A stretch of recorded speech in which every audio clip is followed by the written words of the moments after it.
Howdy neighbors, welcome back to ARTV. My name is John and today's episode of 7 on Sunday is dedicated to 7 bands that never quite lived up to the hype. I can already hear you fuming in the comments now, and you know what? I don't even want to hear it. Before we even begin, let me explain what hype is, because I think a lot of people tend to get hype twisted with talent. Hype as a noun means extravagant or intense publicity or promotion. When you use it as a verb, it can mean to promote or publicize intensively, often exaggerating its importance or benefits. Well, case closed, we're not talking about talentless bands. In fact, I at least like a handful of songs from every band I'm gonna mention on this list. The idea of being overhyped means you were overexposed. Like, you were talked up too much to the point where your fans have this totally unreal expectation of what your music will sound like. When the hype is through the roof, it's easy to have your expectations freefall when you hear something less than stellar. There's a dozen reasons for why that could happen. I'm not trying to make excuses, and I'm not trying to say that every band is always directly responsible for the overzealous hype. But let's not waste any more time on the preliminary mumbo jumbo. Like this video if you dig it, and subscribe if you happen to be new in town.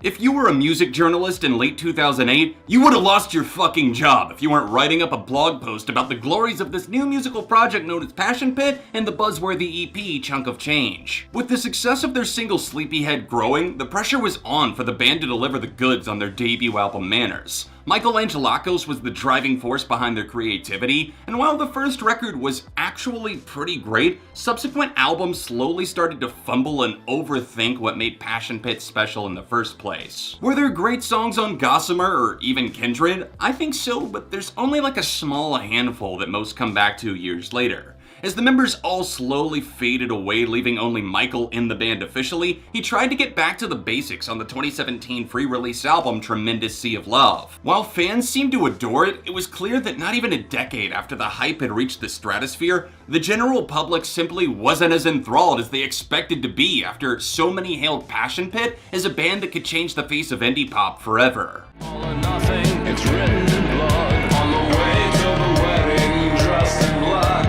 He said, sorry lover, but you can't look back. Post-punk revival was booming in the early to mid-2000s, and one of the most eagerly anticipated breakthrough groups, at least seeing a major label push, was none other than She Wants Revenge. Combining a style that bled out gothic waves while retaining the post-punk roots, fans and critics alike were eating up the pre-release singles These Things, and of course the now infamous Tear You Apart. When the album did come out, critics absolutely ripped it a new one. In fact, you could say they tore it apart. It sold pretty well for a record of this nature, but their reputation was kind of fractured as a result of the mixed reception, and I don't think they ever fully recovered. While the hype may have been pulling them down before they even got off the ground, I still think that She Wants Revenge have some incredible songs. After their self-titled effort came This Is Forever, an album that made the mistake of sailing too close to the sound of what they did on their debut, and also that album cover. It's very similar. It had me believing that this was some sort of deluxe edition reissue, so outside of the amazing Written in Blood, it took me years to hear that album in full. Valley Heart came out in 2011 and moved them closer to that goth wave sound they'd been chasing for years, and it wasn't bad at all. It just didn't yield good commercial results, and shortly after that, She Wants Revenge broke up. American Horror Story Hotel featured Tear You Apart in a prominent spot, leading to the song's resurgence in popularity, and the band reunited the following year, with new singles slowly trickling out in the years that followed. But at this point, I feel that it's really far too late for the duo to reclaim the gothic throne that could have been theirs long ago. But if you close your eyes, does it almost feel like nothing? I have a feeling that this is going to be the most controversial take of the entire video, but at number 5, I placed the English alternative band Bastille. Fronted by Dan Smith, who is really the most involved figure that anyone would recognize, we have a group that were heralded as having a fresh vision for a new decade as they broke through to the mainstream with their massive single Pompeii. It's synonymous with 2013 culture. You couldn't go a damn day without hearing that song. Alternative stations were practically wetting themselves as they queued up all the subsequent singles from Bad Blood in their rotation, but I was left thinking, alternative? Alternative to what? Watching paint dry? Oh boy, there we go. I got it out though. Now I'm gonna keep my personal opinions out of it so that we can explore what's actually happened over time with Bastille. You might see it as a bit petty to place a popular band on a list of groups that never lived up to the hype, but I'd argue that, once again, hype has to do more with expectations not being met due to extreme amounts of glory being thrown at an artist. Here, Bastille seemingly swept the world off its feet momentarily with their often gloomy, pensive brand of indie pop rock. For a moment, they were the next big thing that everyone was keen to get into, but at this point, I fail to see how Bastille have left their permanent mark beyond their own fandom. There's songs you'll recognize, but even as they charted a few tracks in the UK from their sophomore album Wild World and later Doom Days, the hype feels like it vanished in thin air, and the diehard fans are the only ones that seem to be excited about everything they're doing and where they're gonna go from here. I'm not denying that people know their name, I'm sure that they do. It's more to do with how quickly they went from being indie saviors to just being another big festival act that doesn't do much to sway the dial one way or the other.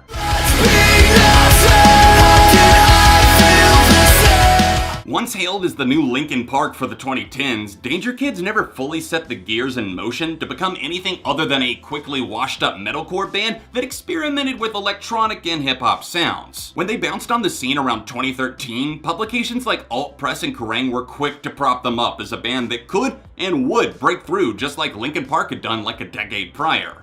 It never really happened, as they did gain a decent amount of loyal fans, but a cult following can only carry you so far. Dangerkids failed to capitalize on a sophomore album in a timely manner, taking nearly 4 years to finally release Blacklist, another somewhat solid but also mediocre offering that seemed to confirm that there wasn't much steam left in the creative engine. It's pretty much been silent in their camp since then, minus one of the members using the band account to retweet his personal Twitter every damn time he goes live on Twitch. What the hell, man? Mistakes were made and cliches were devoured whole, as their lyrics failed to make them unique enough to latch onto. And even the music feels dated in less than a decade as I went back to their albums to prep myself for this video. There definitely was a promise of talent and poise that could inspire a new generation of rap rock hybrids, but instead, it seems like the band has kinda landed themselves in a graveyard.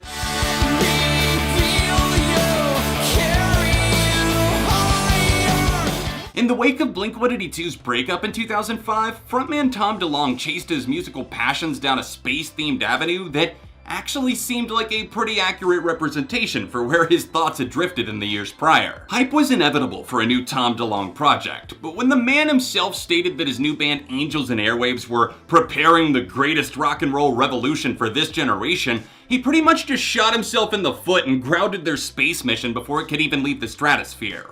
Remember when Brandon Flowers touted Sam's Town as one of the best albums of the past 20 years before it even came out? Well, imagine saying something like that, even bolder like Tom did. It really just couldn't live up to those kind of expectations because it wasn't even close to being true. Granted, We Don't Need to Whisper is a solid record. I might even do a discography ranking for AVA if that new album ever drops, but I don't think it's a truly great one that sparks some sort of cultural revolution like he promised. It was slaughtered by critics, who smeared it with a nasty 53 out of 100 weighted score on Metacritic, and the numbers didn't exactly skyrocket with iEmpire or any of the subsequent Love projects. Tom DeLonge is an ambitious man, maybe a bit crazy, but ambitious, and I'm not trying to take that away. I've enjoyed songs off of every album the Angels have released, with Secret Crowds being an all-time favorite, but I don't think he even fully figured out what he wanted this thing to be until the Love Cycle.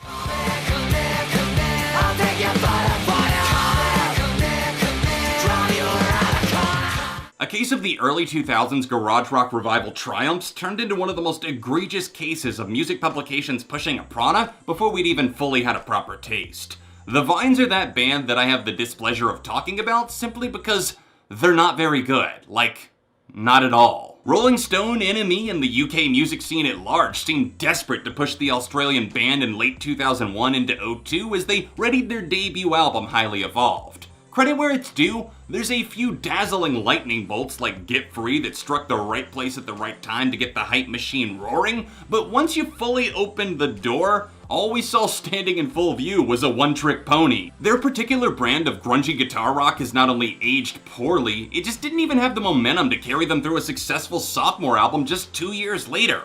Is really anyone out here praising Winning Days or Vision Valley as some of the greatest follow-ups of all time? No one's doing that. Hell, most have forgotten about their much buzzed about at the time debut, so of course they're not gonna remember the rest of the canon. The Vines had their lineup shuffling in a frenzy in the early days, as members dropped like flies, they were replaced, they were rehired, fired, and the whole 9 yards. It's a messy timeline that's really not even worth getting into, but current day here in 2020, not even 2 decades after they were looked at as some sort of second coming of Christ for rock and roll, singer Craig Nichols is the sole remaining member. It's kinda sad, honestly, and maybe some of my viewers out here are avid fans of his work, but to say that they never lived up to the hype might literally be the understatement of the century.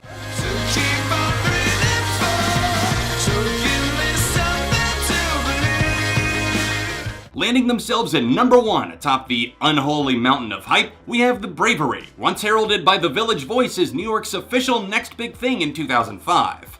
Funny that I brought up Brandon Flowers earlier, because he sparked a wave of hate for this band when he chided the Bravery for, quote, riding on the coattails of the success of the Killers after a new wave synth-based rock explosion kicked off following the massive success of Hot Fuss. To be fair, he really wasn't that off base. I found my old copy of their self-titled album, popped it in, and I really didn't mind what I was hearing. Actually, I probably like the Bravery more than any other group that I've featured today. Their synth-driven alt-rock style showed more promise for the revolution than what many of the reviews at the time would have led you to believe. The Sun and the Moon was a mild success following up in 2007, but by this point, the damage to their reputation had already been done. Knockoffs, rip-offs, walk the plank, you cheating bastards! At least that's the impression I got based on digging up old articles, but it's actually pretty kick-ass overall, especially that lead single Believe. My god, I really forgot what an ace that is. One remix album later, they arrived at what would be their final album, Stir the Blood. A treasure trove of darkness lyrically with brighter melodies that cleverly mask what's underneath. Again, not game-changing, but still pretty decent considering I'd originally bought into the whole Killers knockoff agenda at the time. They disbanded by the end of 2011, leaving a lot of questions unanswered. Did the hate or mixed reception get too irritating, or was there not any motivation to actually keep the band going? Either way, the Bravery probably deserved better than the hand that they were dealt. They evolved pretty nicely, and the songs were generally infectious and well written, but when the hype gets piled on you as you enter an already overcrowded 80s leaning alt-rock scene, it can be really hard to make a name for yourself, and the Bravery are faded proof of that. And that's a wrap on today's episode of 7 on Sunday. What did you think about these 7 bands that never lived up to the hype? Do you agree, disagree, or what would you add to the list? Let me know in the comments section down below, and if you enjoyed what you saw today, hit that like button, subscribe for the love of music, catch up on more episodes of 7 on Sunday by tapping these cards here, and if you would like to donate on Patreon to help these videos keep coming, then hit the top link down below. I'll see you soon for more on ARTV.